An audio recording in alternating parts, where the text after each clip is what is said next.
Good morning, students.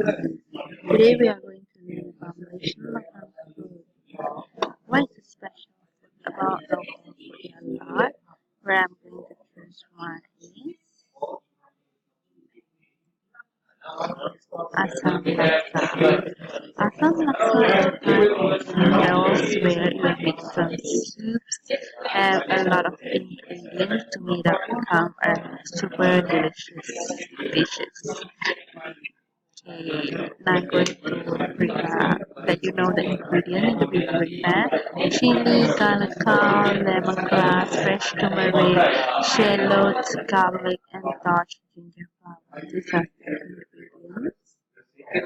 So let me tell you about how and where to get it. Some nursery is supposed to there.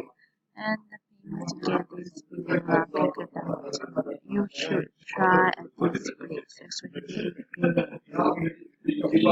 So from this outcome, I hope that students should be able to protect it, and you guys should know the famous store for this.